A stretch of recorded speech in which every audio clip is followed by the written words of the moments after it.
Hello friends, welcome to my channel chitchat show. आज मैं बात करूंगी हमारे कुछ कथावाचक, हमारे कुछ साधु संत सन्यासी जिनसे हम प्रेरणा लेते हैं अपने जीवन में। सादा भोजन खाओ, सादा जीवन व्यतीत करो और किसी जानवर को मार कर नहीं खाओ, सब में जान होती है। बहुत कुछ सीखते हैं। और अगर ये साधु संत सन्यासी हमारे कथावाचक हमारे जीवन में नहीं होते तो शायद हम लोग गुमराह होते और भटकते। हम लोग में इतना वो नहीं होता। जैसे जैसे इन लोगों को हम सुन रहे हैं, समझ रहे हैं, पढ़ रहे हैं, तो हमें बहुत एक आध्यात्मिक ज्ञान होता जा रहा है धीरे धीरे, जब से हम इनको जान पा रहे हैं, साधु संत सन्यासी कथावाचक को। प्रेमानंद आचार्य जी को देखते हो तो बड़ा अच्छा महसूस होता है कि कितना सादा जीवन जी रहे हैं। कोई पैसे का मोह माया, कोई लालच नहीं, एक पीला वस्त्र धारण किया, पैदल चलना, किडनी खराब, इसके बावजूद भी कितना सादा खाना खाते हैं। दाल चावल और पालक का वो बताते हैं, पालक की सब्जी और मूंग की दाल चावल और रोटी। उन्होंने बोला इस खाना खाने के बाद अगर 6 महीने कोई ये खाना खा लेगा तो मतलब ही नहीं बनता कि कोई गलत रास्ते पे जाए। सात्विक खाना खाने से मन भी सात्विक होता है, दिमाग भी सात्विक होता है, बुरे विचार कभी नहीं आते हैं। पर एक चीज़ यहाँ पे ये है, कुछ कथावाचक को हम जब देखते हैं महंगी घड़ी, महंगे कपड़े, आभूषण पहने हुए, तो फिर कहीं ना कहीं दिमाग भटकता है कि कितने महंगे कपड़े पहने हैं, कितने सुंदर वस्त्र पहने हैं, कितना महंगी वॉच पहनी हुई है, पर्स लिया हुआ है, जूते चप्पल कहाँ से आते हैं। तो फिर बात वो होती है कि किसी जैसे लोग, कोई लोग जाते हैं तो उन्होंने दिए, भेंट दी है, तो भेंट लेने से मना भी तो कर सकते हो ना कि देखो हमें लोग देखते हैं, हम जो जीवन जिएंगे लोग भी वही जीवन जिएंगे, हमें भेंट नहीं चाहिए। वो भेंट लेते हैं, आराम से पहनते हैं, वो चीज़ मुझे बिल्कुल पसंद नहीं है। मैं नहीं पसंद करती हूँ ऐसे कथावाचक को, ऐसे संत सन्यासी को। वैसे संत सन्यासी बेचारे कभी ऐसे होते ही नहीं हैं।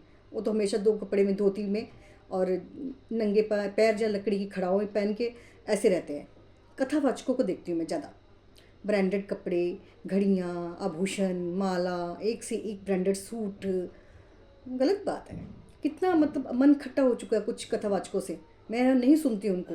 पहले मैं उनको दिन भर में 4 बार 5 बार सुनती थी और लाइक भी करती थी, बट अब नहीं, बिल्कुल नहीं। सात्विक जीवन का भाषण दे रहे हो, सात्विक खाना खाने का भाषण दे रहे हो, हाँ सच बोलो, ये मत करो, वो करो, और अपनी तरफ भी तो देखो ना। एक कितनी महंगी घड़ी पहनी है आपने, कितने कपड़े पहने महंगे महंगे, कितनी बड़ी बड़ी मालाएं पहनी, इतनी महंगे महंगे आभूषण पहनते हो, महंगे महंगे पर्स लेते हो, गाड़ियों में चलते हो, फ्लाइट से चलते हो। अब फ्लाइट तो भैया हमारे जजमान ने हमें दिया वहाँ आने के लिए, कथा करने के लिए। आप ये बोलोगे तो बोल ठीक है, जहाँ आप दूर जाना है फ्लाइट से जाना तो बनता है, लेकिन मर्सिडीज़ लेने के लिए मना तो कर सकते हो कि हमें मर्सिडीज़ में नहीं जाना, क्योंकि हमें लोग फॉलो करते हैं। हम तो भाई सादा जीवन जीते, सादी गाड़ी में, सादगी भरी गाड़ी में ही जाएंगे। क्यों नहीं बोलते हो? कोई अगर आपको भेंट देता है, पर्स देता है, ब्रांडेड पर्स देता है, बोल सकते हो कि नहीं मुझे इतना महंगा पर्स नहीं लेना भाई, मुझे तो एक जूट का थैला दे दो, क्योंकि मेरे जितने भी देखने वाले हैं, जो मेरे भक्त लोग हैं मुझे देखेंगे, उनका दिमाग भी इसी में जाएगा, सादा जीवन में।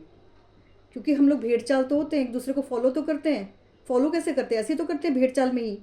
तो हमारे कथावाचकों को, हमारे जो बैठे हुए हैं, जो हमें कथा सुनाते हैं, सत्य के मार्ग पे ले जाते हैं, उनको चाहिए कि पहले वो खुद सात्विक जीवन जिए, सादा कपड़ा पहने, आभूषण ना पहने, घड़ी ना पहने, महंगी पगड़ियाँ ना पहने, बड़ी बड़ी मर्सिडीज कार में ना चलें, ई रिक्शा में चल के दिखाएं, साइकिल पे चल के दिखाएं, खुद मूंग की दाल चावल खा के दिखाएं, ज़मीन पे सो के दिखाएं, और दम है तो ये बोल के दिखाएं कि बुलाओ हमें, हम फ्री में करेंगे कथा आपके घर में, भागवत। अगर किसी भक्त के पास नहीं है इतना कि वो दे सके पैसा, तो बोलो ना कि हम फ्री करने को तैयार हैं। क्यों बोलते हो कि हमारा तो भाई फ्री कैसे करें? हमारे ये जय किशोर जी के शब्द हैं, फ्री नहीं कर सकते, क्योंकि हमारे साथ तो साज भी चलता है, माइक भी चलता है, साउंड भी चलता है, ये भी चलते हैं, वो भी चलते हैं, उनकी व्यवस्था करनी पड़ती है, सबको देखना पड़ता है। तो ताम झाम मत लेके जाओ ना, अकेले जाओ, 2 लोग मिलकर कथा करके आओ, तुम्हारा नाम होगा, दुनिया तुम्हें देखेगी। भाई जो ये कहते हैं वो करते भी हैं, लेकिन नहीं, हाथी के दंत खाने के और दिखाने के। और ये मैंने देख लिया है, चाहे वो धार्मिक स्थल हो, कुछ भी हो, सब कुछ झूठा दिखावा है।